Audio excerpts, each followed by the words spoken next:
Good afternoon. My name is Gianluca Arcari, and I'm the Chief Commercial Officer for CSA Group. For over a century, we've been dedicated to developing standards and to testing and certifying products, making them safer and more sustainable. Our CSA marks are widely accepted by regulators, architects, contractors, and consumers throughout the US and Canada, and appear in billions of products around the world. In our testing, inspection, and certification business, we focus on fast turnaround times, strong technical leadership, and top service quality. Most recently, we've been significantly investing in a new state-of-the-art lighting lab at our facility in Irvine, California. This lab contains all of the testing capabilities required for lighting products, including North American certification, energy performance, including LM79, photobiological testing, photometric testing, including horticultural lighting, and acoustic testing. Today, we will discuss the technologies shaping the residential lighting market as homes and hospitality spaces are built and refurbished following the peak of the pandemic. Your questions and responses will drive this session as three expert speakers talk briefly about several timely and important industry technical developments, leaving plenty of time for you to be part of the conversation. Please welcome our panel, Terry McGowan, David Rubin, Chris Primous, and Steve Parker. Thank you, Gianluca, and thank you also to CSA Group being a sponsor of this technical session. CSA has long been one of our key technical resources and, of course, a long time, much appreciated supporter of the ALA. So our purpose today is to provide information about developments in residential lighting technology. Those developments will help you understand and take advantage of what we expect to happen over the next few months as our industry recovers from the pandemic, very hopefully. Just like the market itself, lighting technology is important, and as how it's passed on, the information that we have and how we pass it along and how it has changed over the past year is going to make a big difference in how we get back into the business. Our panel of speakers is really ready to pass that along, that essential information, and we've organized it so to respond in the way we know best from what you've told us regarding past technical sessions like this. We want to provide expert information, keep it brief, and leave plenty of time for questions. So use the chat feature to ask the questions as they come to mind. Don't wait for the end. And as we've indicated, after our three speakers have finished, there should be plenty of time for questions and answers and discussions. So let me start first with our first panelist, who is David Rubin of the Healthy Inc. company.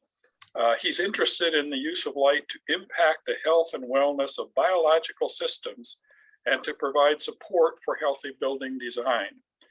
Currently, he serves as Senior Director of Health and Wellness Markets for Healthy Inc., where he provides circadian lighting as well as sanitation solutions involving the far UVC and UV wavelengths, as well as client-based circadian lighting solutions. Most of these technologies are part of the expanding residential market involving light and human health. David's also a member of the Illuminating Engineering Society. He serves on the Aged and Partially Sighted Committee. I've certainly been interested in that group and have used their material for many years, and the Healthcare Facilities Committee. David holds the WELL AP accreditation and is a Fitwell ambassador. So David, you're on. Thank you so much, and thank you everybody for allowing us to present today. I think the way we're going to tee up these presentations is I'm going to be speaking a little bit about the inherent technology, and then our other gentlemen are going to actually talk about probably a little bit more about the actual applications within the various environments. As Terry mentioned, I, during COVID, had a little opportunity to go down a very extensive path of education. And I really started looking at is in the built environment, whether it's residential, hospitality, et cetera, what can light do to help us be healthy and well? I am actually a two-time COVID, had COVID twice now. So I'm very, call it experienced in some of the things that we can do to hopefully protect ourselves. I think I'm usually on the front line, traveling every week, and often very exposed to these. So let's go ahead and begin. Our company, really there's two sides of our business, as it was mentioned, one being the circadian side of our business. And when I reference circadian, while there's color tuning, our company is more along the lines of the science on what we call the IPRGCs and how the biological impact is to our business. And then as well as newer technologies such as UVC and far UVC. While UVC is not new, a lot of these applications are coming at a faster pace. You know, I find it very interesting that a lot of what our company does, but what we're all trying to do, I believe, as a society, the science that ultimately all of this is grounded on. And when we were starting to do a lot of our research on the ultraviolet side, I think a lot of people were well aware of the Nobel Prize in physiology or medicine on the circadian side. But how many of us knew that over 100 years ago, UVC actually got a Nobel Prize? So imagine that. UVC is now everywhere. We talk about it as a solution to be able to deactivate pathogens.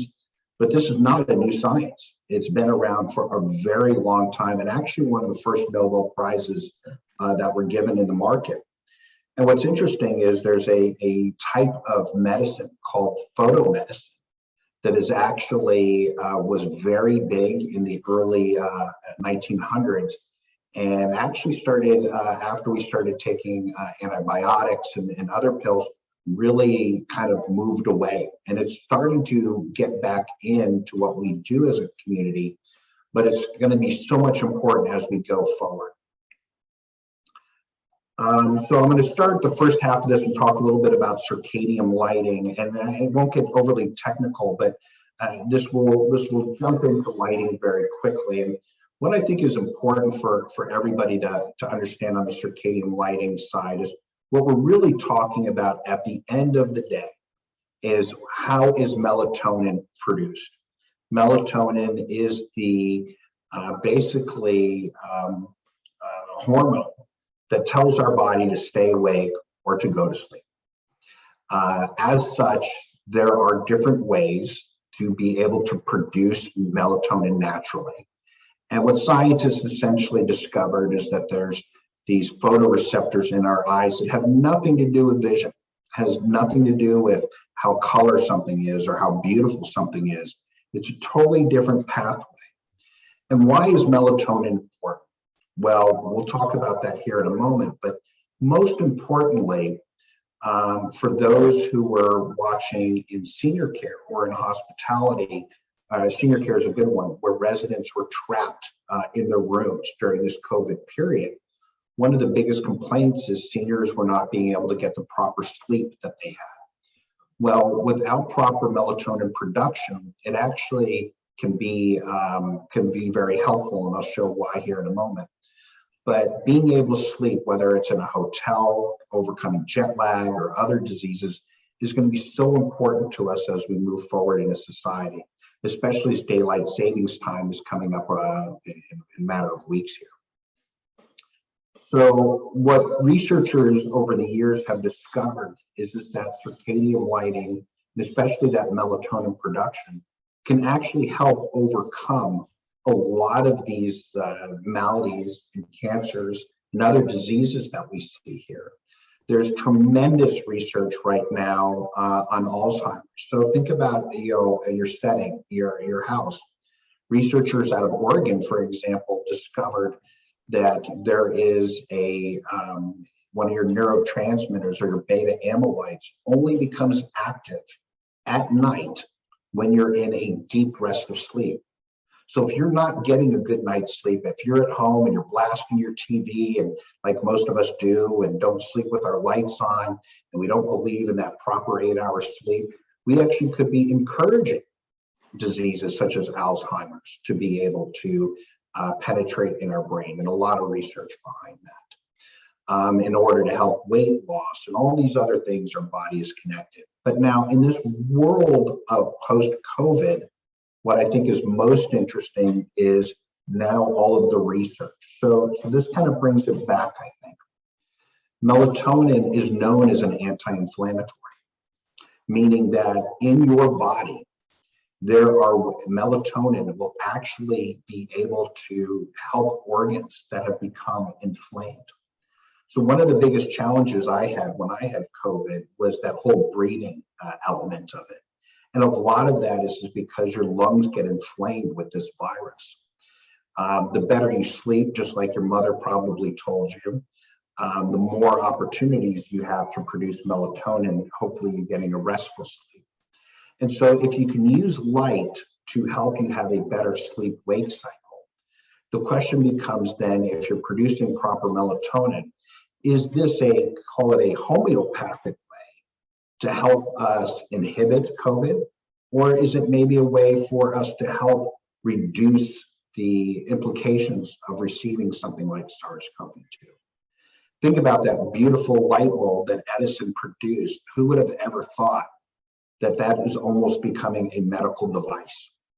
And it's so interesting on how we could, as manufacturers, as well as consultants, as whatever we are in the whole overall supply chain of lighting, what we ultimately can do for people at home. Think about home health care. Think about ways we can help older residents get a better night's sleep. It's really unbelievable to think that that light bulb or whatever we're producing, whether it's a discrete LED, can actually have such an impact on our bodies. I just wanted to show one or two examples, and another big thing you'll have is seasonal affective disorder or sundowner syndrome.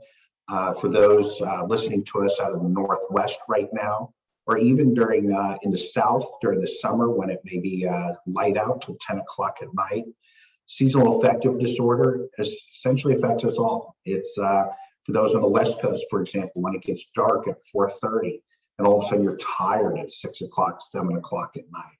If you're traveling to the West Coast or East Coast, it's just not about color tuning or changing specific wavelengths. It's within the actually spectrum itself, where we're looking at certain wavelengths that have a more significant impact on our bodies. And sundowner syndrome, think about the baby boom population that ultimately is almost probably 50, 60 million Americans today. How many people we can help in various settings, home settings or senior care communities. I can't show a dynamic view of this, but this just gives you kind of an idea where the CRI is still high, for example, on the left, but we're actually producing a very high wavelength of blue that tells our body to stay awake, versus on the right side, where we're actually reducing the amount of blue light, not all of it, but some of the blue light, because we still want to have a balanced color rendering. But at the same time, really allows us to be able to help people fall asleep at a much faster, more deeper way.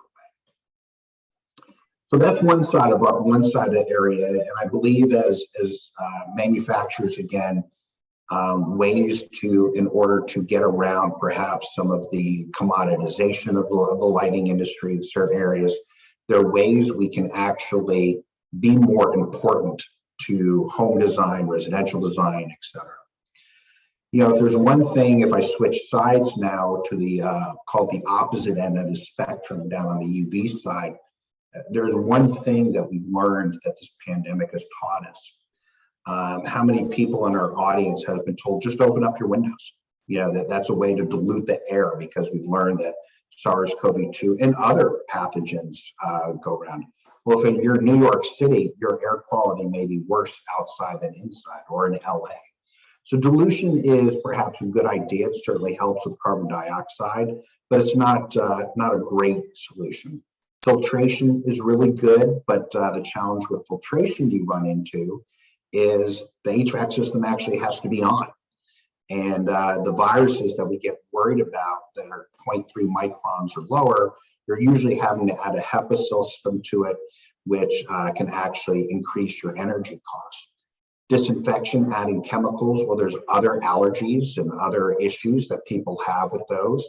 They can also damage electronics. Occupancy management, how are we going to keep people away from each other? And then containment. And then obviously you have to have people who want to do all of these things. Reopening up America, especially in hospitals, in hospitals and healthcare, even in hospitality specifically, very challenging to do, because now you're also having to add staff to do all of these things. So just like with lighting on the circadian side, where we can now make people or help encourage them to stay awake without adding extra medicine or other items, we could do things as an industry to help keep places safe. So what I kind of like to talk about is how do we future-proof businesses? How do we future-proof homes? How do we future-proof all of the areas that we work? And you're never going to have 100% solution, but you look at those high-risk areas, common areas, places like receptions, places in bathrooms, places where there's a lot of touching or exchanging of air. And so there's actually 3 different ways that we can do this. And what's interesting is I mentioned earlier, UVC, which is, again, we're really kind of talking about that, that the upper 200 range, has been around for 100 years. It's nothing new. Hasn't quite been put into the systems. Well, in HVAC systems, you can get LED or fluorescent tubes that will help it. And that's probably a good idea. You'll see manufacturers today that use the visible light or the 405 light. Challenge is it doesn't really get into viruses. And anytime you're using UV light, you have to think about 3 things: the spectrum, the energy, and the time. And all 3 of those come out a little bit different mathematical terminology than we're typically used to in the lighting area. And then you have this newer area that probably a lot of people have heard about, which is the 222 nanometer light. This is perhaps one of the most exciting spectrums of light because unlike 405, where you can expose people to it, it just may take 24 hours to deactivate space. 254, you cannot actually have people exposed to that. It has carcinogenic and mutagenic effects. But 222 has been proven in various different areas to be not able to penetrate the upper epidermis of this dead skin layer or the tear duct eye. So 222 actually allows you to deactivate spaces, deactivate pathogens in real time.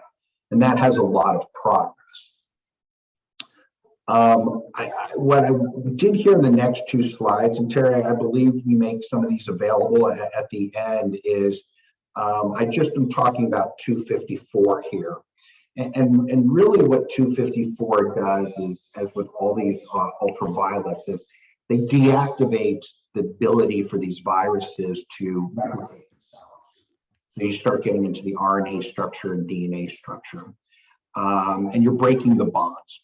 So you could think of troffers that use 254 that may have a sensor on it that recognizes nobody is in the room and it's deactivating the space. My house, for example, in the bathroom, we have a couple of these devices that after a while it realizes nobody's in the area and it starts going into the ultraviolet space. And then I have a light source that tells, as it notices someone's walking to it, it will go off to make sure nobody's exposed to it. But 254, again, is nothing new. I think what's new about it is the form factors that people are now looking at doing, both from a residential and commercial perspective. You will have to fall, I think as lighting people, we tend to look at our IES and other resources that we go to for when it comes to regulations and various different required credentials. This is when we start pulling into our brothers and sisters over at OSHRAE that really focus more on the air and emission side of it. The 222 is actually not an LED. So for everybody who thought, and I've seen it on LinkedIn and other places where we always thought that the old technology was gone and it was going to be an LED world, we're actually getting back to, when it comes to this 222, not using an LED. Now, there are some promises and some good research out there of people who are being able to use an LED that just doesn't quite have the power if we want to ultimately clean a room. So we're using what's called eczema lamps or krypton chlorides that produce this 222. But imagine you walk into a hotel, and before you even walk into the hotel, you kind of, we'll call it a light shower, where you're able to deactivate all the pathogens that might be on your body. Now, we know for the most part, that might be 10%, most of it's in the air. But think about a conference room where you have this constantly going, someone breathes, they accidentally release a pathogen that has it.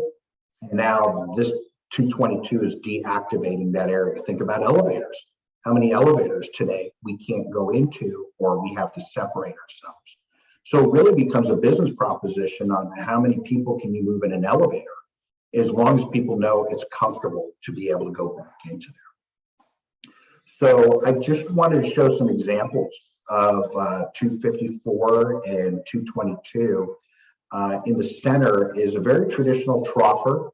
And what this device does, the middle piece generates general illumination, but essentially on the left and right side, using fans, pulls air in, goes through a HEPA system, and then gets pushed out air through UVA and UVC. And that picture there is actually the Miami Dolphins, one of their training rooms.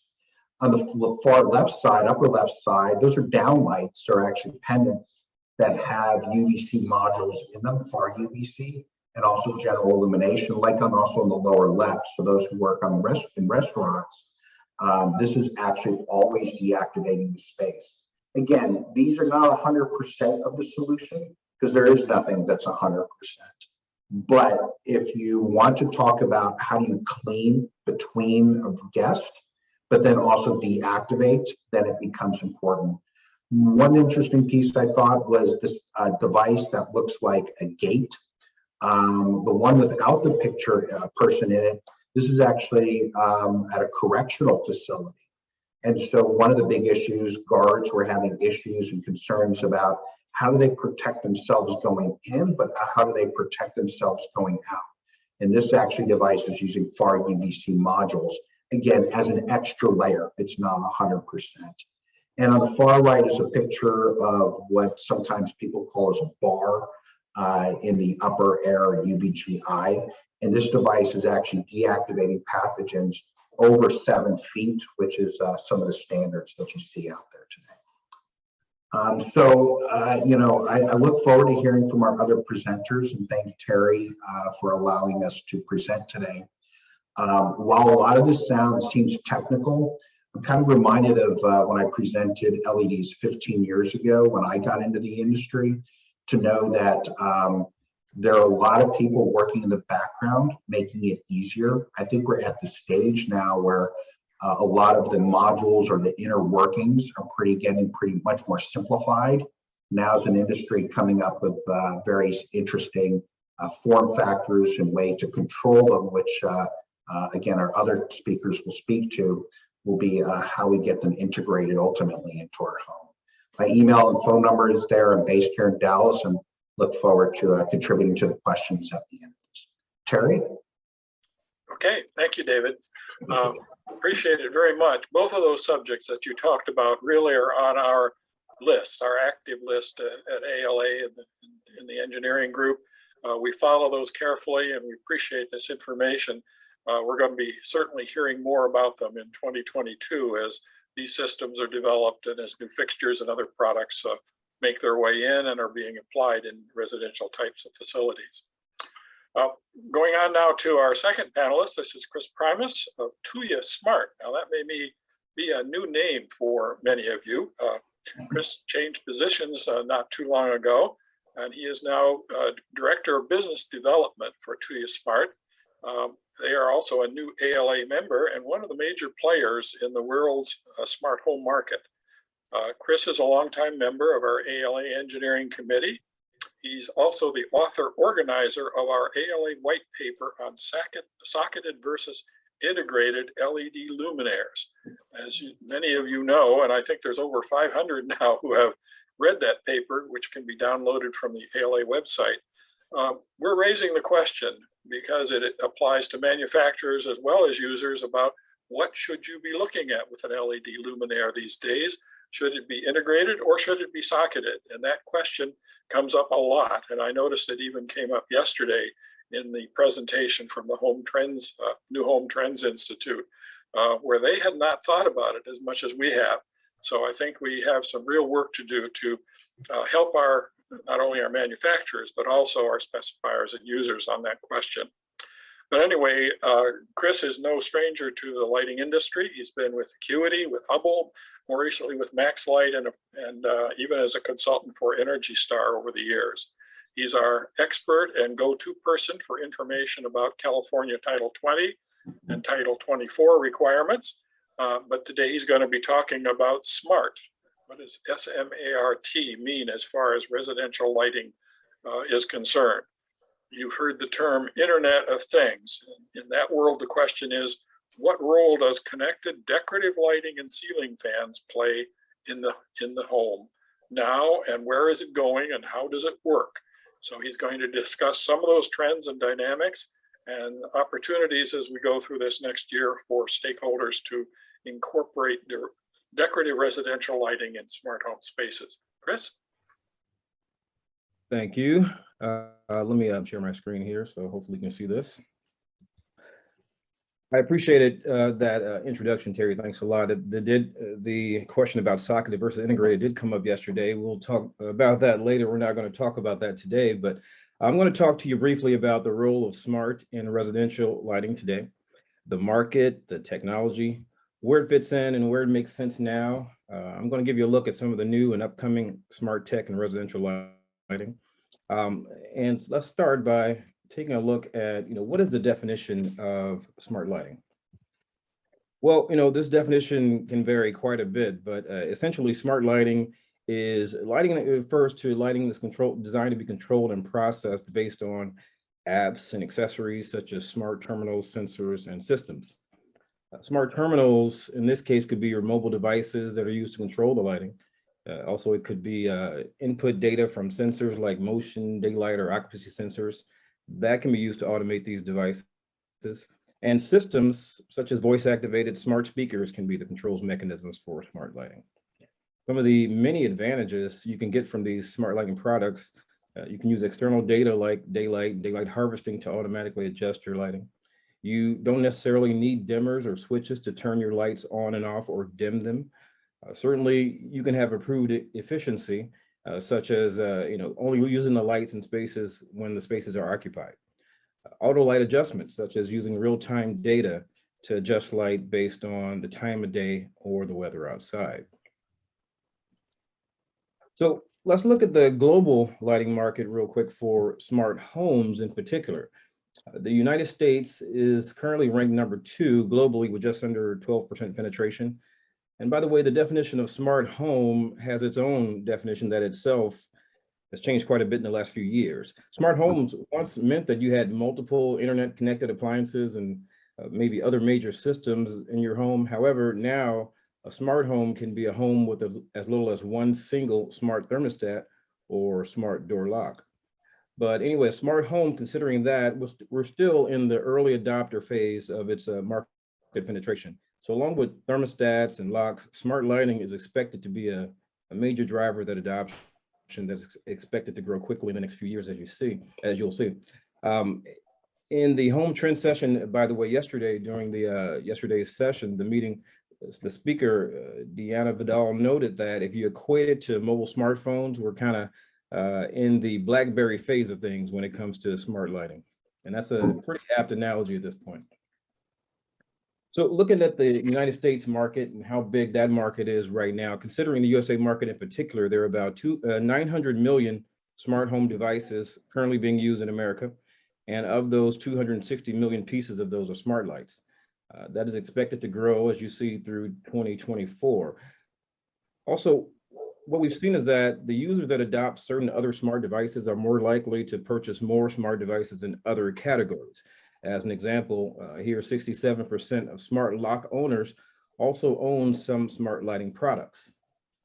Now, let's look at some of the capabilities of smart lighting products. Now, I know this is a very busy slide, but it's going to show a little bit about what you can do as a single device from a single device standpoint, and also from multiple devices. You can do things such as help with circadian rhythm, some of what was talked about before. You can turn off the lights when you sleep. You can schedule lights to go off when you're away, or schedule intermittent lighting times when you're on vacation. Also, of course, you can adjust colors and color temperature. With regards to communications protocols, you have Wi-Fi, Bluetooth, Zigbee, and all the others. Most common we're seeing right now today, due to a number of reasons, most likely, most notably due to cost and availability and wide availability of those protocols, is Wi-Fi and Bluetooth.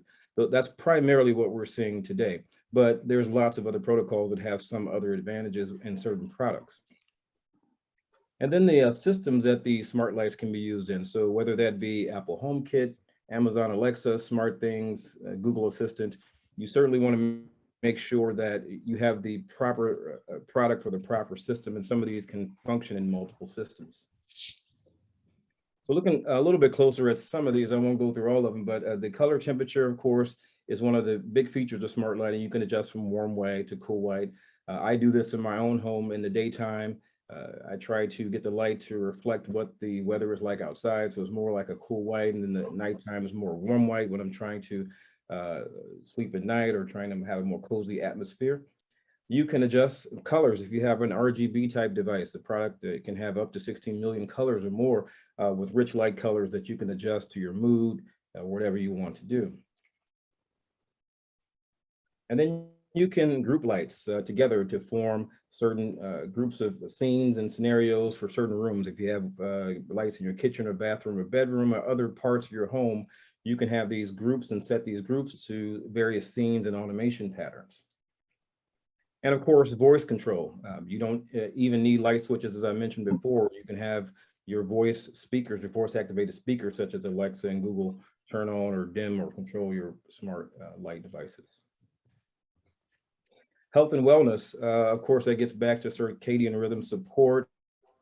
You can have your lighting, certain lights to come on and go off during the portion of the day to suppress, to limit suppression of melatonin at night, and also to increase your cortisol levels during the day.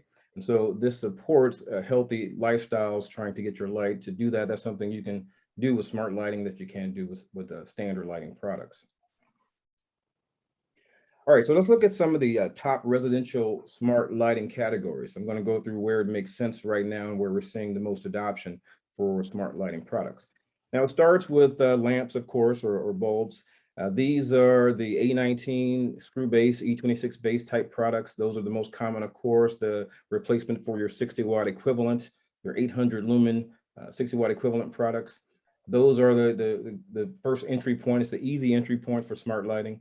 Also in the PAR 30s, products that can replace your traditional lights and your downlights.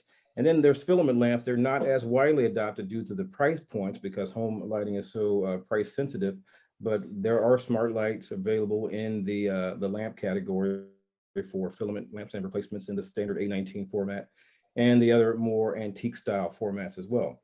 Other categories such as light strips and or sometimes called tape light, cabinet and cove lighting. That's a good category for smart lighting because you can use these lights to give nice color adjustments in your coves and your cabinets, and it's really easy to hide. And it's a good category for smart lighting because it gives you a chance to form these lights into various patterns and give colors where you want to put color in certain concealed places.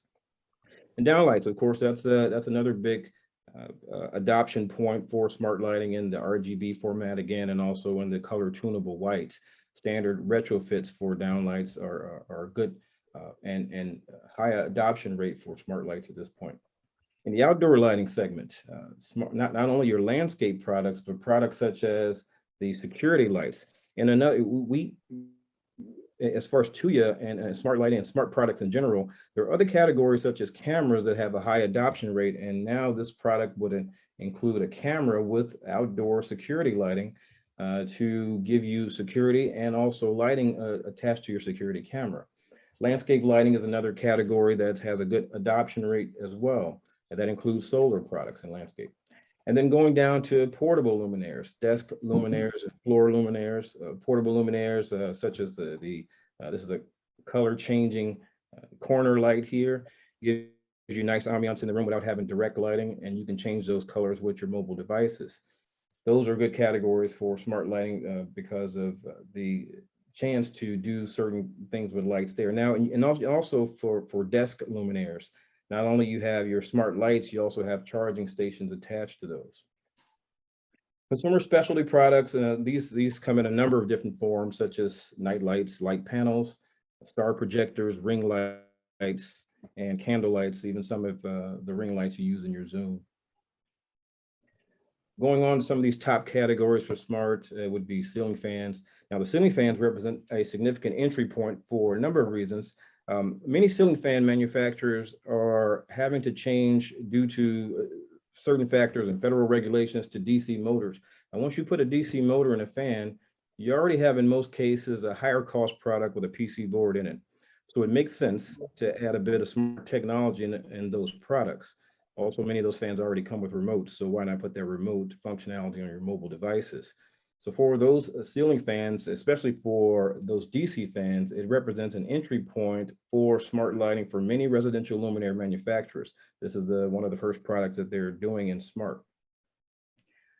Other categories where it makes sense, light strings that would come in the form of holiday light strings. You're going to start seeing some of those in the holiday season coming up. And I suspect you're going to see a lot more this next holiday season, not after this year.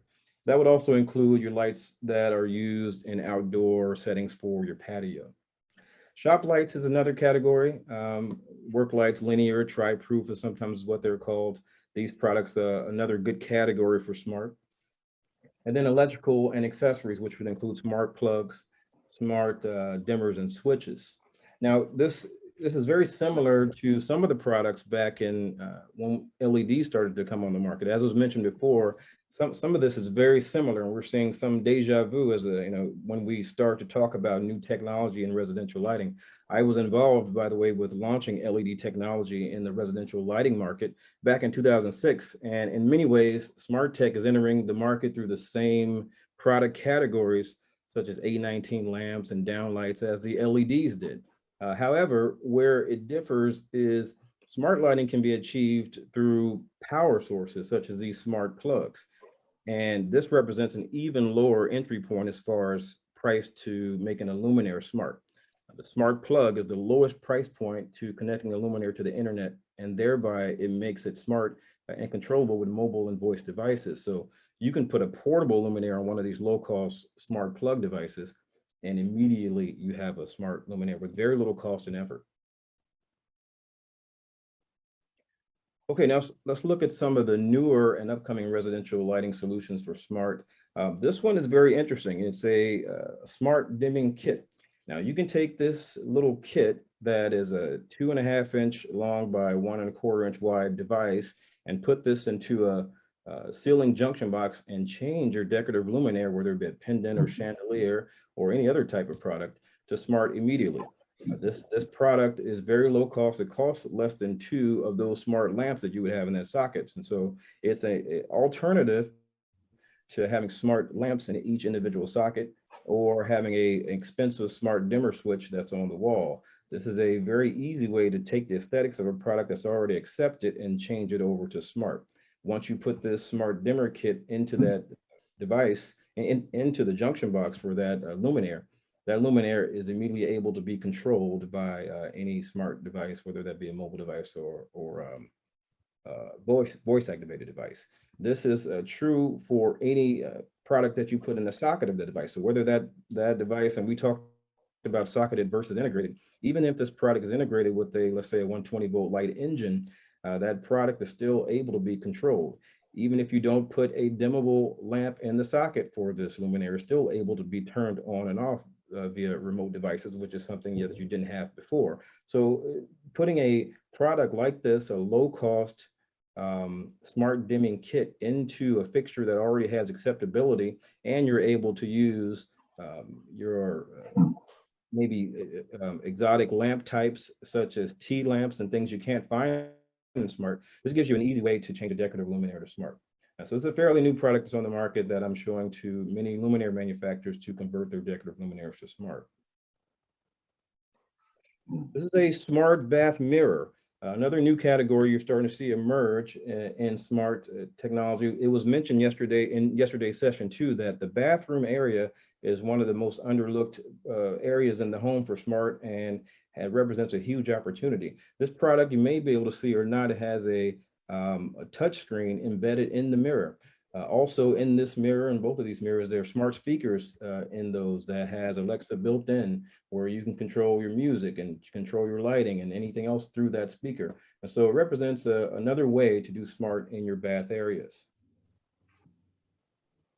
This is a product from HomeWorks that is a smart ventilation fan. And I see a number of fan manufacturers coming out with products like this, a number of vent fan manufacturers coming out with products like this.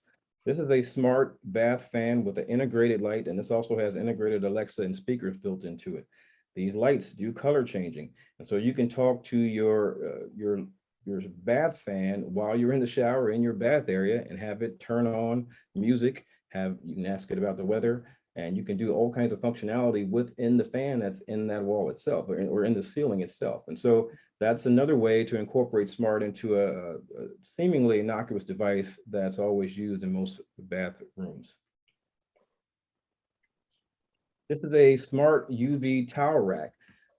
This gets back into the previous presentation, but this is a towel rack, not necessarily for general illumination, but it's a UV disinfectant device that's you can hang your towels on, and it gets the germs out of your towels while they're hanging. So another way to incorporate smart technology in bathrooms.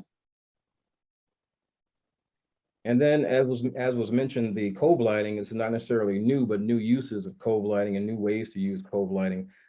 These are just a couple of examples of how you can incorporate cove lighting into bath areas. And this is a pretty wild application here of putting it on your steps and behind the TVs. And there's lots of different places you can put these tiny tape light kind of devices.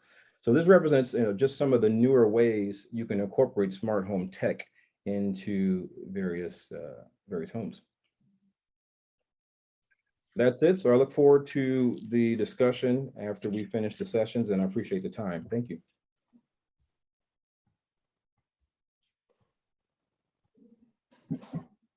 Thanks, Chris. That was fascinating, including some of the new products. I don't see all of those, and every once in a while you really see something that surprises me. And I have to say, you've picked some that are new to the market, and certainly keep with the theme of what we're trying to do today, is to see just how that market has changed over the past few months as we've been under the COVID banner here, and how things might change as we go into the future. Well, we are on time. That's good. And that means that our third speaker, Stephen Parker, or Steve, is going to be talking with us next. Steve is a lighting business consultant. He's also one of those rare good people that understand both the technical and business aspect of this residential lighting business. Steve was my mentor and information source as we progressed through the LED revolution. And in 2017, he wrote the book, Lighting the Way to North America, about how to start and run a lighting business during these transitional times. So he's both a technical person as well as a business person. And I've admired him for that for a long time. He's been on our program several times before, but today I've asked him to really look into this smart lighting idea and talk about some of the practical details of the technologies that you've heard about and what you will be hearing about as you become more familiar with the products and systems now entering the market. So Steve, you're on. Okay, I'm going to share my screen, and can you guys see the screen?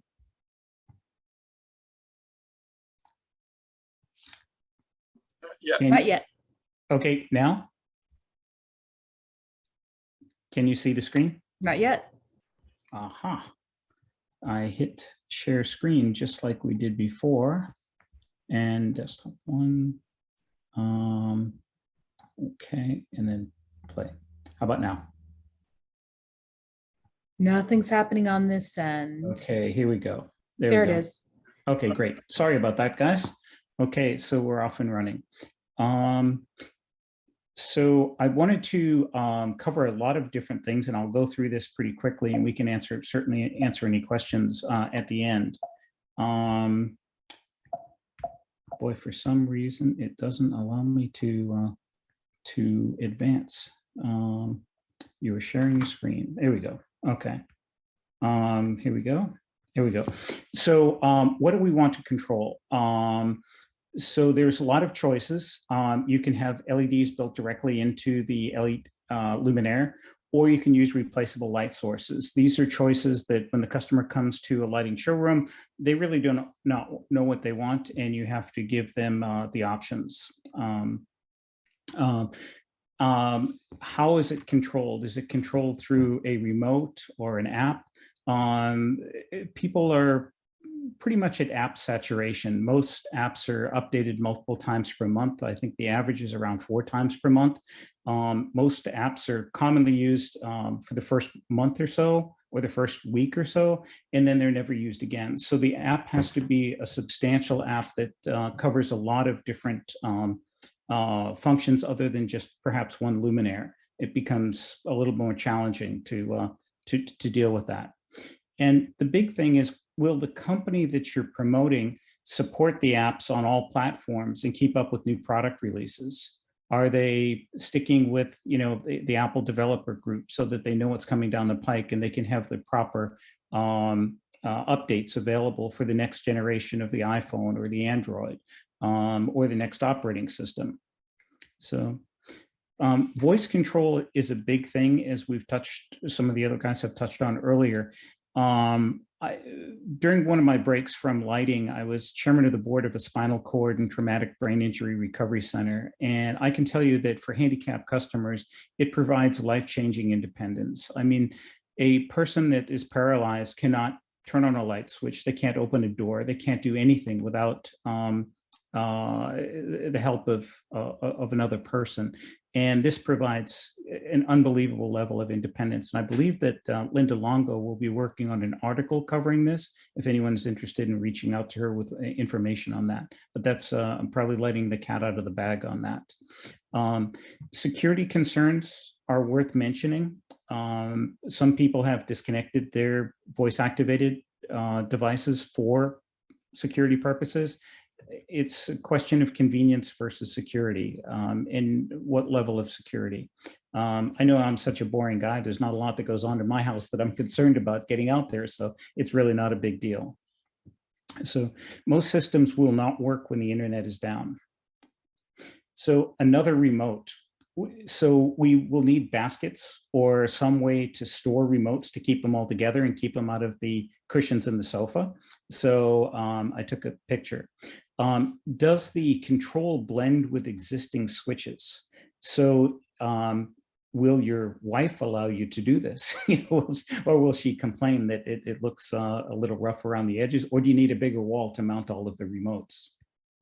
So tunable white is one of the hot buttons today, and it's limited to the correlated temperature range of the 2 light sources. And I'll be showing a demo later, but at the end of this. And basically, if the range is 2700 to 4500, the warmest color temperature that can be produced is 2700. It's fairly simple. It's very easy to wire. Generally, you have 3 wires. You have a positive, and then you have a warm and a colder color temperature, and it's super simple to wire. RGB is a lot more complex to wire if you're trying to wire it externally, but many systems have the RGB control built in which case it's not a problem for the end user. So, smart tunable light, who offers this? The short answer is who does not offer it. If you look at all of the lighting companies out there, almost every single company that I've ever heard of has their own solution, and they all have their unique way of going about it. Does it all work together? No, probably not. So if you choose a number of lighting fixtures from different sources, they may not work nicely, and it may not play nicely in the sandbox together. So there's advantages and disadvantages to both. If you're looking to drill down on things, I would choose something that operates with the voice activated system that the customer has chosen, whatever that is, whether it's the Amazon Alexa or Google or Apple, whatever they choose. And there's a small list of just some of the companies that manufacture this type of lighting. Which technology is best? It's still very much the Wild West in terms of, are people using Bluetooth? Are they using Bluetooth low energy? Are they using Bluetooth mesh? Are they using an IR system, an RF system? What are they using? They're all different, and they all have their advantages and disadvantages, and companies are built on those. But it's still something that you really have to look at all of the details.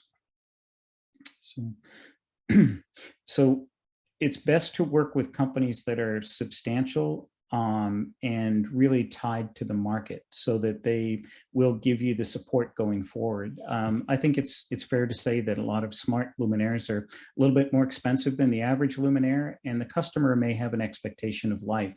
And it's important that that luminaire fulfills that expectation, and they want it to work for the duration. Otherwise, they'll be back as an angry customer, and we definitely don't want that. So. Let's see. So most smart systems will not work if the internet service goes down. There are some systems that are Bluetooth that may function. There's some IR systems that may partially function. These are things to consider, especially if you're putting smart lighting in paths of egress, stairs, hallways, things like that. So, the life safety issues have to be considered in the event the internet goes down. I know around here we have thunderstorms and things like that, and our internet goes down on a regular basis, especially through the summer. So, does the system that you're promoting have a manual backup switch? Many systems do, in which case getting the lights on in a no internet situation would be possible. So RGB versus tunable white. RGB is definitely fun. It's definitely festive. You can do things with RGB that are just fantastic. You can really make life and lighting fun. It's a little less efficient, a lot less efficient than comparing tunable white. And it's a little bit more complex from a wiring standpoint, but RGB is really cool. Health and wellness, most systems have a range of CCT with no reference to the CCT that the system is producing. And I'm going to show that in the demo.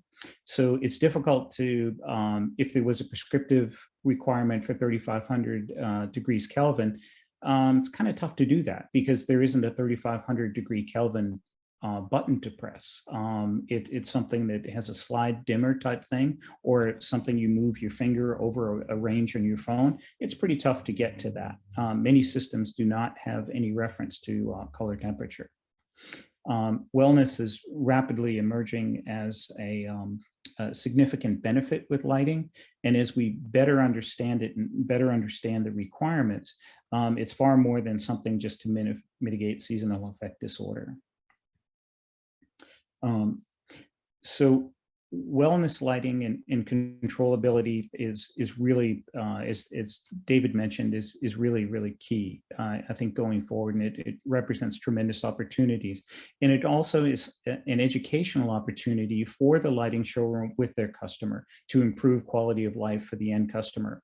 BIOS is obviously making a lot of headlines these days, and they have some beautiful systems that are both portable lamps. They have some screw-in lamps, and they also work with a number of luminaire manufacturers that install their technology. So there's a lot of wellness lighting companies that are growing in popularity. You have to look at them all very closely. And it's interesting that Dr. Stephen Mason, who is an eye doctor from Australia, has studied the impact on wavelength for myopia and macular degeneration. And he has found that boosting certain wavelengths and removal of certain wavelengths, particularly the short wavelength blue light, has had a measurable effect on people with myopia to really improve their vision. So that is a big plus. And I think there's going to be some opportunities. And I believe that Dr. Mason has just signed an agreement with a company that'll be manufacturing a custom phosphor LED for him, which is pretty exciting. So most systems have individual control, which is fairly simple and great for the homeowner. But there's a lot of opportunities in institutional control. For example, controlling a whole assisted living facility. And not all systems are capable of handling a large facility. So that's kind of a big thing to be concerned about. What are the expansion requirements that the customer may have? So replaceable light sources are generally fairly cost effective. They can easily be serviced if one fails for whatever reason. They can easily be upgraded. They screw into a typical socket, medium-based socket, whether it's an A19 or BR30. They're pretty easily used. The one thing to consider is the lifetime of a screw-in source is generally a lot shorter than a traditional dedicated light source. So, and that's largely due to thermal management. There's not a lot of real estate to heat sink to. So Terry's asked me to talk about supply chain issue as well. And I think what it comes down to is you have to sell what you're able to get. You can't sell vaporware. You can't tell someone that I'll have your product sometime next summer when they come into your showroom before Christmas. It's not a good situation. So deliveries are really unpredictable. There are a few companies that have done a really good job of building inventory. I spoke to LED Inspirations, and they have a fantastic level of inventory, and they're doing really, really well. But if a manufacturer is unable to give you an accurate delivery, I wouldn't look at that as being a bad thing from that manufacturer. They probably cannot get an accurate delivery from their suppliers, and it might come down to just one missing part. A car will not run if you can't get the drain plug for the oil. It's a 50-cent part, but if you can't get it, the car will not hold the oil and will not run. Look at what the automotive industry has faced with the chip shortage. A CEO, I've been out of the driver business for quite a long time, but a CEO of a luminaire manufacturer called me at home very late at night. He says, I really need your help. I need help obtaining drivers. My supplier's giving me a 60-week lead time. 60 weeks is more than a year. So what do you do for a year? Sit on your hands and hope you can keep your company afloat? It's a very challenging situation for many manufacturers today. So Walmart took an interesting approach to the shipping solution. They commissioned these new super ships with a beam of 207 feet. The beam is the width of the ship. They're actually too wide to go through the Panama Canal or the Suez Canal. So they're strictly for the run between China and the United States. Each ship can carry 15,000 containers, yet has a crew of only 13 people. The bridge height, the control area where the captain would be, is over 10 stories above the waterline. They're unbelievable ships. They cruise at 31 knots, and they can make the China to LA run in about 4 days, which is just amazing. But that's how Walmart saw the solution. So today there's more than 70. There's all kinds of information about the number of ships off the Southern California coast, but there's more than 70. And a lot of the product that some people are waiting for are stuck there. The ports of Long Beach and LA are now working around the clock, and there's also an issue of trucking. This is a map. Those that know me, I'm a merchant marine captain as well. So there's a website called Marine Traffic, and believe it or not, you can click on almost all of these sites. If you go to that website and click on any of those little ships, you can usually get the name of the vessel and that way you can track your package. No, I'm kidding. I'm kidding. If you know the package it's on. But there's a legend to the right, and it tells you what each type of ship. But we're mostly concerned about the green ships. Those are the cargo ships, and we're not in such bad shape compared to some of the other countries, especially South America. So what can we expect going forward? Well, you know, lighting's kind of like the toilet paper thing, right? So back in my day, there was so much toilet paper, we used to literally string it up in trees for our enemies. You know, I don't think anybody did that this Halloween.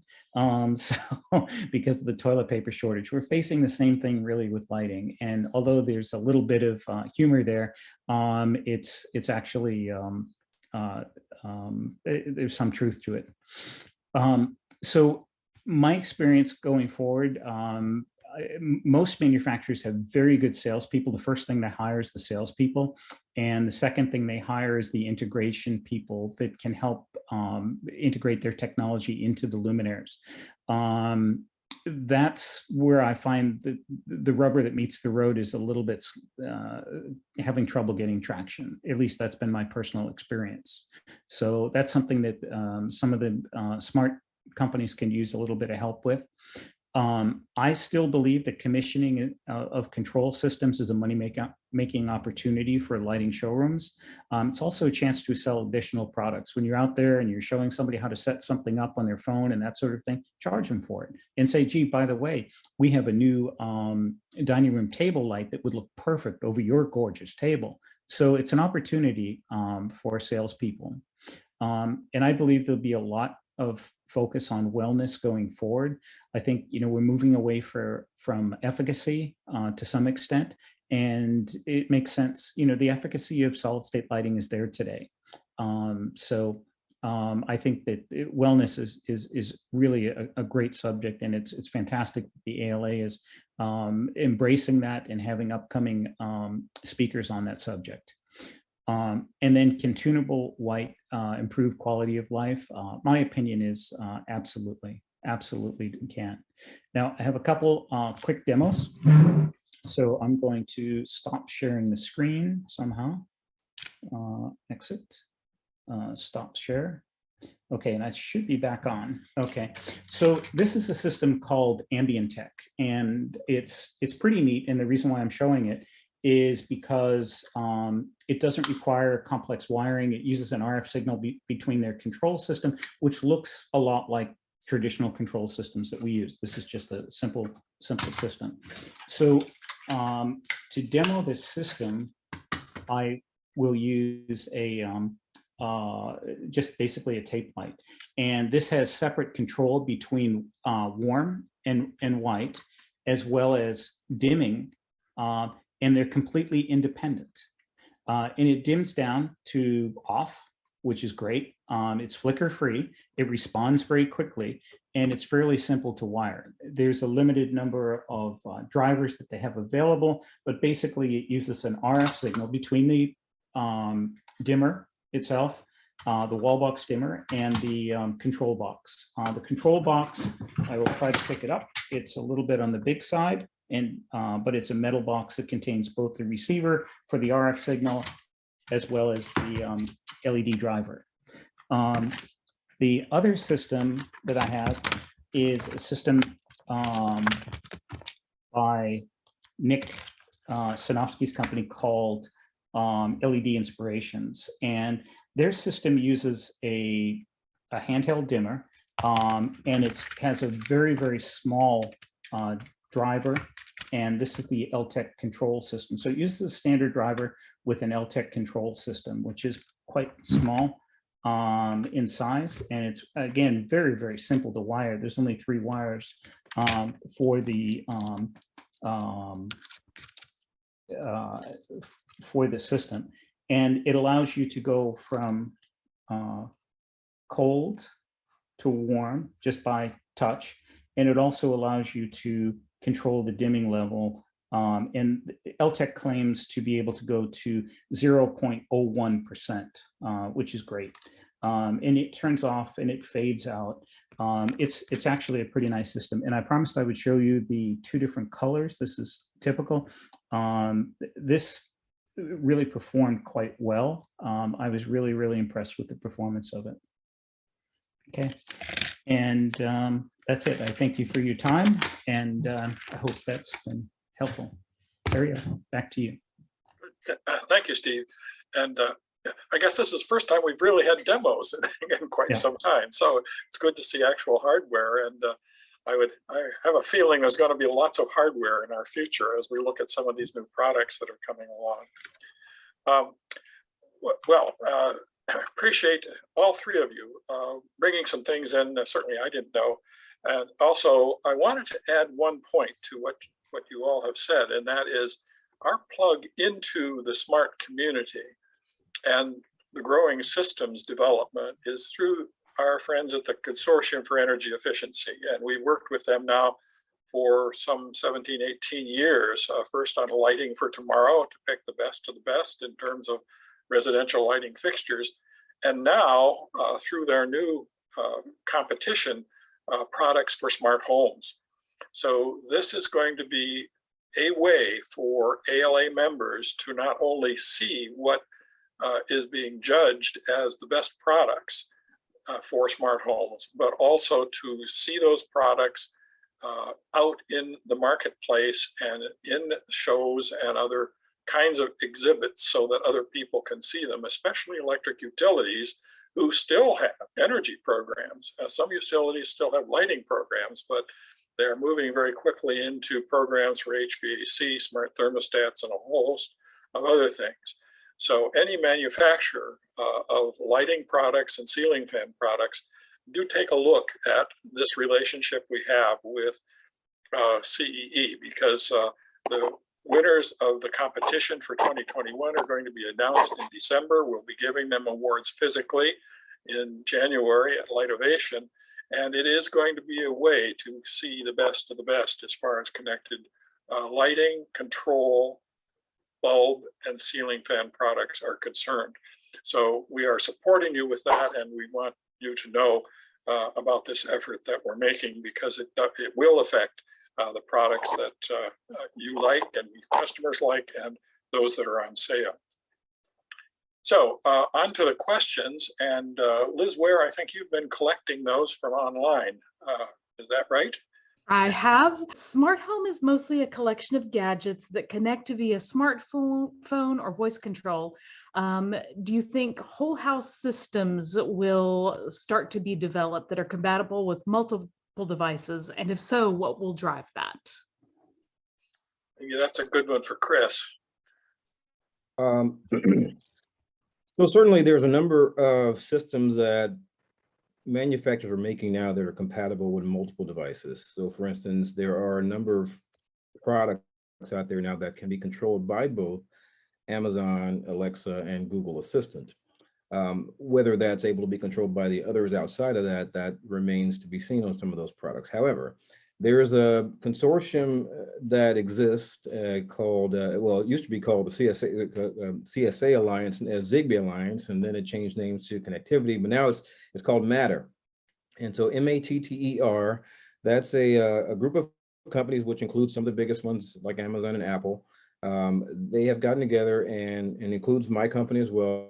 We're working on a communication protocol and a compliance mechanism to allow all those devices to be able to communicate with each other.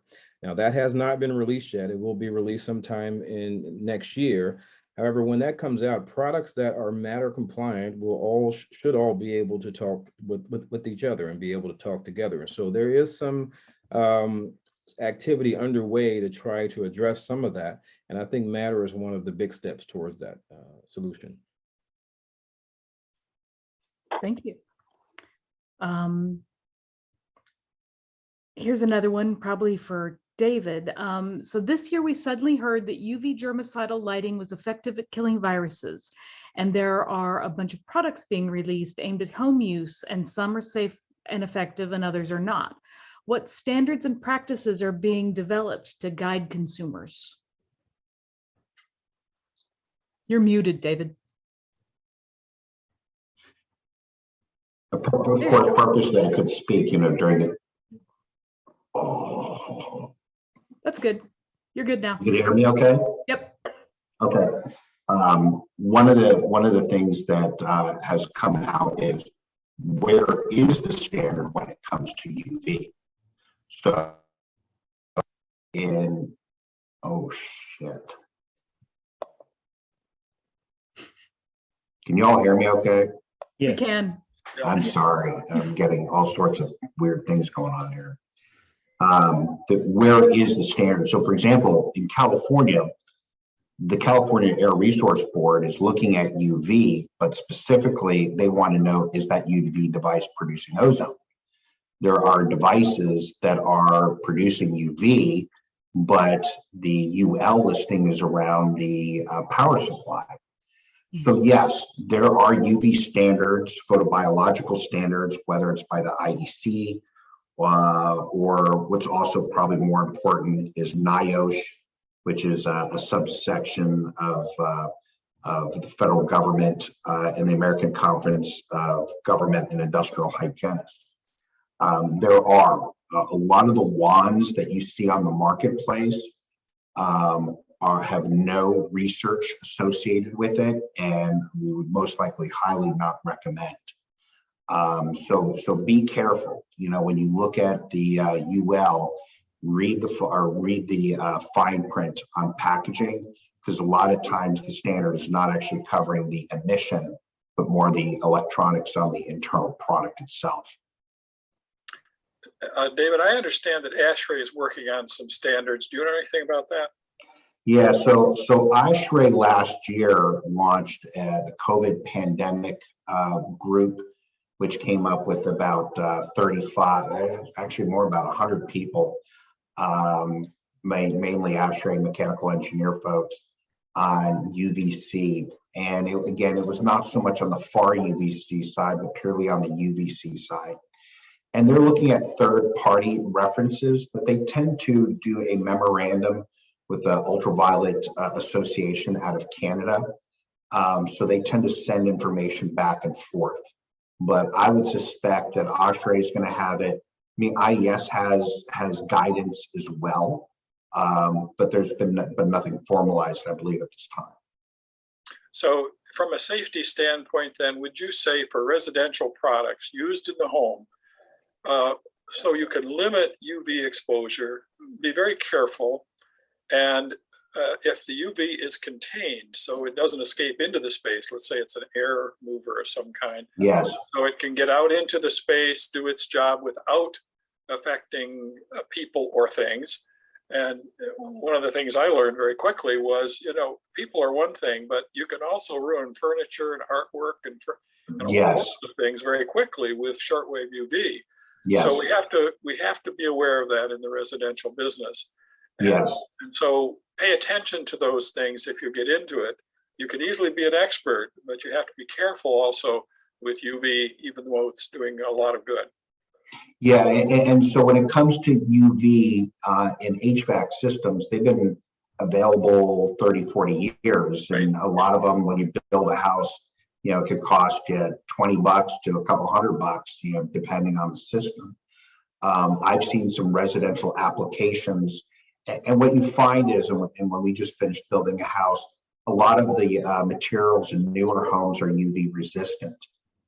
Fortunately, the UV that's being emitted is not usually overly powerful to be able to make major impacts on materials, but it's not something you'd want to have full time. And you know, just not people, you have to think about your pets and your plants as well. So you have to be careful about that for sure. Can I ask a question? If the most of those systems for the HVAC system are basically a fluorescent tube without phosphor, Yeah. And how does that compare to solid state in terms of power? I'm sure there's no aimability. It's, you know, it just goes wherever. Yeah. So 254 actually, from now, has a higher efficacy than an LED unit. And a lot of current systems are designed to use that fluorescent tube. And it's not something that you typically, as the resident, wants to change out without some sort of guidance. Now, the irony of this all is we spent this little time as an industry getting CFLs out of the market and its impact to landfills and adding mercury. So UV is basically, like you said, it has mercury in it. And I believe like Tennessee Valley Authority and some of the other energy co-ops did offer rebates on using LED versions versus fluorescent versions. The last thing we want to do is have everybody run out and add more fluorescent tubes to their systems. Yeah, I have heard that the UV LEDs are being developed very quickly, and we do have some products, of course, already on the market that use them. So this is one of those moving targets, and I think it's wise to say, check the technology when you're considering carrying or selling or using the product, because it may have changed recently. And just know that UV LEDs, where we've all gotten used to things like 50,000 hours and 100,000 hours, UV LEDs typically, the most I've seen are about 8,000 hours. And it's not so much about the diode itself, it's the materials around the casing of the LED that degrade very fast. So just be aware when you're doing that, you're going to have a higher total ownership or replacement cost when it comes to that piece of the luminaire or fixture. Liz? Yes. There's all this new technology and products for light and health, integrated homes, etc. What else can we be doing to educate the industry and consumers to get these products into homes? Oh, it's a what can ALA do? Good. I love this kind of stuff because there are some things I know that we can do, and I don't know what the answer is. Maybe your panel has some suggestions here, but certainly incorporating these subjects into our lighting education program is one thing, and of course keeping it on the top level, so when people are ready to make decisions, we have information. And I don't know, we've not mentioned this, but our web pages on the technology and technology developments, Liz, I think are fairly complete at this point. So there's a built-in resource for any ALA or any other person who wants it really to go to our website and find some answers to these things. That socketed versus integrated question, the paper that Chris worked on so hard is posted on there, and so can be downloaded very easily, for example. Terry, I have two recommendations. One, we've got daylight savings right around the corner, and that's always a great time to talk about light and health, because everybody feels it. I don't care who you are in this world. An hour doesn't seem like much, but it has massive implications. The other thing is when you look at the phone manufacturers such as Apple and Samsung, where they already have systems to adjust, light based on time. So, those, to me, if I was talking to a consumer, you can very much get caught up in spectral density curves and all the fancy stuff that we like to talk about, but put it in simple terms of things that people are already using, such as what's on their iPhone, such as daylight savings, these type of items. That really, I think, helps people put it into terms they can understand. I think, I'm sorry. Chris, I'll let you go. I'll go after you. I was going to say, from my standpoint, what ALA can help do is some of the things that you're already doing with regard to the connected homes competition. The previous version of that competition, the Lighting for Tomorrow competition, helped to get LED products into the mainstream with regards to residential lighting.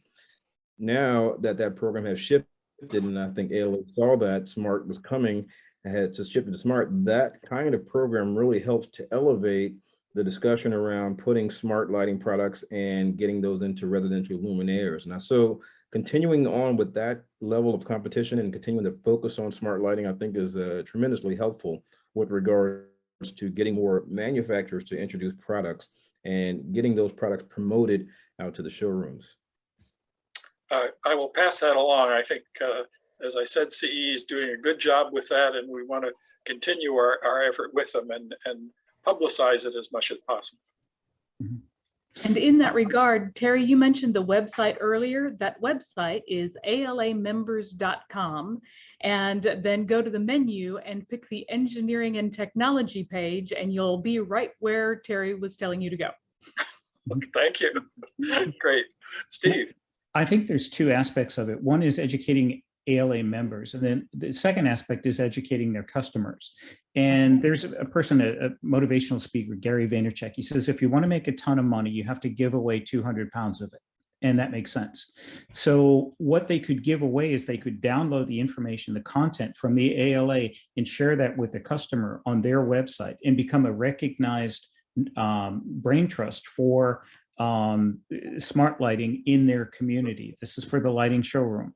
And I think there's tremendous opportunity for that, because the lighting showroom could have an expert in smart lighting. They can drill down, find out what's available, what they can get in a reasonable time frame, and what works together in harmony, and what can be supported by that individual showroom.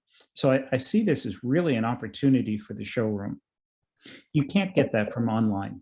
You really can't. Then, the average end user, they don't know about the ALA website. Maybe they do, but it's unlikely. They're not going to go there to look for information. Yeah, we publicize a lot of our own information too, I believe, and do a much better job of contacting the consumer. One new effort, by the way, and there is a nice video on our website now that talks about that, is how to buy a light bulb. I have given talks to I don't know how many groups, including a church group, about how to buy a light bulb, because they don't know and they need the information. Some, I think, feel a little perhaps uncomfortable going to some showrooms because there's so much new technology for them to learn about. And if they can't learn after they go there and just look at things, then I don't think we're really doing our job. And so what I'd like to be able to do is support that whole effort much more than we have. And so we've taken some steps in that direction, but there's much more we could do. The other thing I was just going to mention is, as a Dallas resident, I was just going to mention that here in Dallas at UT Southwestern is one of the foremost leaders in circadian lighting research. And with the proximity, to ALA, there could be some discussions with Dr. Yamakuza, who's basically why he didn't get the Nobel Prize, I'm not sure. But there's a lot of things that group could perhaps show that may also be a good way to, because I'm sure he would love to help move that piece of it along. And then start simple. We talk about all this dynamic product when it comes to wellness. Do you know we can help babies sleep better at night when they're born by just removing some of the blue light? So don't always think about you have to have these huge dynamic systems. Some of them can be very static in the proper environment. Good points. Liz, any other questions? This just in from Eric Jacobson, president of ALA. We are going to have a light and health article in our Bright Ideas newsletter before daylight savings time. If you do not subscribe to Bright Ideas, if you'll send an email to amy@alalighting.com, she can get you on that list. Okay. Wonderful. Timely information going out. Good. I like that. Any other questions or any other comments that you'd like to make as far as the panel is concerned? I'm out of questions here, so up to you guys. Okay, good. Well, thanks, Liz. So we're just about at the end point here, and we've got another presentation coming up in a few minutes, so I want to be on time. So let me thank the speakers, Liz, for your help, and everyone who asked questions and made comments today online. And on behalf of ALA, thank you all for watching and being part of our session today. Thanks.